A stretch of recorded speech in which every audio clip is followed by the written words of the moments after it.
On this Q&A, we've got questions about event marketing, switching salons, and what can you do to keep your team loyal.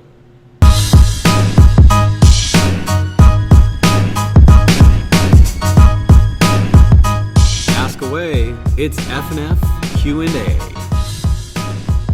Hey everyone, this is F&F Q&A 25, and I am Benjamin J. as always. 25. That means that we're a quarter of a century old, I think. So we're getting up there. I'm still loving this show. I hope that you are still loving this show, and I would greatly appreciate you sharing it with all of your stylist friends. You can see this week we've finally got our furniture back in here, right? So last week it was a little empty. This time it's starting to fill up, starting to look real good. Hope we also fixed the lighting situation for you. I know the last episode was a little dark. Anyway, what's going on? Just excited. 4-0 in my fantasy football league, which is great because I don't care about it at all, but I get to rub that in my friend's face. Salon is going good. Education's going good. One of the things that I've seen lately, as I hang out in the various different hairdresser forums online, people asking great questions, try and jump in there from time to time. But there's one question that I can't stand, and that is when people ask, what would you charge for whatever the service may be? Because, to be honest, it doesn't matter. It doesn't matter what anybody would charge for the service. It matters what you would charge, right? My value is not the same as your value. And that could mean that maybe I charge more than some people, but maybe you charge more than I do, right? So it's not a question of what would you charge, because there's so many different things that go into deciding what the price is. Where are you located? What trainings do you have? What is the demand for your services? What is the product cost, right? Are you using a color that's more expensive than the color that I'm using? And so as we watch this show, that's probably never going to be a question that I answer, is what would you charge for something? Because there are so many different variables that go into it. Now, if you were to ask, what is your formula for deciding what to price a service at? Then that would be a great question, because then you might be able to come up with a plan. But just simply asking, what would you charge? That's not going to get you anywhere. So let's get into this week's questions. Nancy asks, how do you make new clients during social events? Nancy, thank you for this question, and it means a lot that you're watching the show and that you wanted this answered. We love event marketing in our salon because we don't really do a lot of discount marketing. And so by creating special events, it creates an experience or something that people want to attend. When we do events, maybe around a product launch or maybe just a fun event, tie in a charity attachment to that, we always encourage our guests to bring new clients with them. And I have found that because so few salons do fun, exciting events that aren't hair related, people tend to think of us then as a really cool salon that's doing cool stuff, and they want to come and check us out. So for example, many times when you see salons, they always want to turn it into like a styling night. We're going to show people how to do their hair for an event, which is fine. But it's also very much just what everybody does. Our biggest event every year is a bachelor and bachelorette auction. Now, we've done this 2 years in a row, and both times we've had over 100 people come. A lot of them being regular guests, but a lot also being new guests, right? So maybe the mix was like 80-20, where we had 80% of everybody come that was an existing guest, 20% of everybody that comes is new to the salon, has never met us before. We do a big deal, we have a lot of fun, we get all the dates donated from other like local restaurants or activities and things for people to do. And it just creates a really fun night, right? And so then when people are there, they think, man, this place is so cool, look at all these hip and fun, trendy people that come here, I want to come here. And so we get a lot of people to then want to come to the salon because we are doing great stuff. If this question is about going out and networking, I think that the biggest thing to remember is that don't be the person that is introducing yourself and then also selling yourself at the same time, right? If I came up to you at the party and I said, hey Nancy, I'm Ben, here's my card, I'm a hairstylist, you should really come in. I work Tuesday through Saturday, I would love to do your hair. You're not gonna like that. You're not gonna want to come and see me because I'm pushing, right? I'm pushing that so much. Just network with people, talk to people, and then through the course of the conversation, when it comes up that you're a hairstylist or that your salon is in this area or whatever the case may be, and you can tie it back into what you do, that's how then you can approach networking to get people into the salon. But don't sell too fast. So that's how we do a lot of our event marketing, and I hope that that helps you with your events.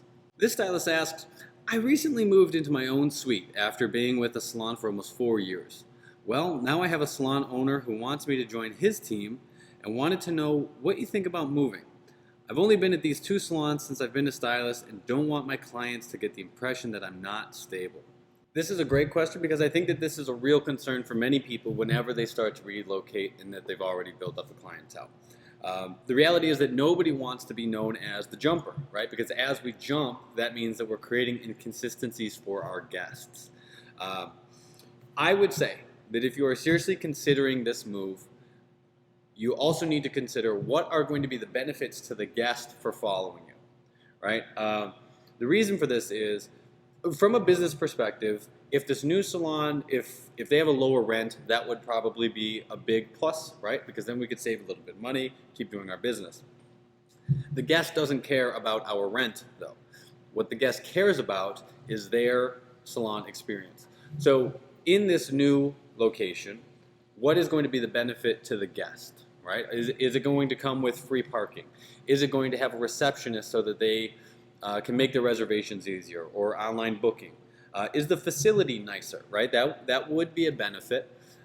When we moved our salon about 7 years ago, that was all the things that we had to make sure that our guests understood. Was when we moved 6 or 7 blocks, right? So it's not a very far distance, but we still needed to sell our guests on them understanding, here's why we're moving, and here's what the benefit to following us to this new neighborhood is going to be.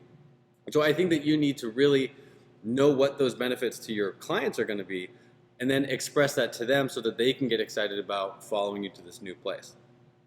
Now, that being said, I would also be very careful that this owner actually wants you to be a part of the team and not just, I have a chair and I need to fill the chair, and so if I get another stylist in here, I'm going to have that extra whatever dollars per week or per month that it is.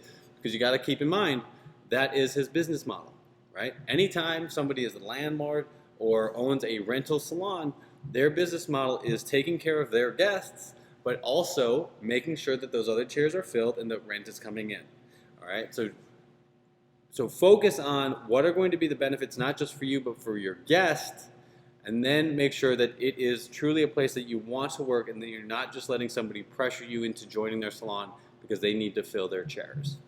This owner wants to know, what do you offer to keep stylists with you for years and not become stylists that start counting the money they are, quote unquote, giving away to the owner? I greatly appreciate this question because I think that this is such a challenge in our industry for some reason. The notion that commission-based stylist means that you're giving away half your money is so completely inaccurate. Commission-based salons and stylists are salespeople, just like anything, right? So you're selling something, in this case services, and based on your amount of sales, you get a percentage of those sales, right? We could go anywhere in the world, and anything that is sales-based is almost always then a commission structure when it comes to its payment system. Not everywhere, but most places. So we need to try and get out of that mentality as much as possible, because I think that it's doing so much damage to how we all then think about our pay, the money structure, and all of this. Now, to answer this question, what we do, there is no one thing that is able to say that this is why people stay.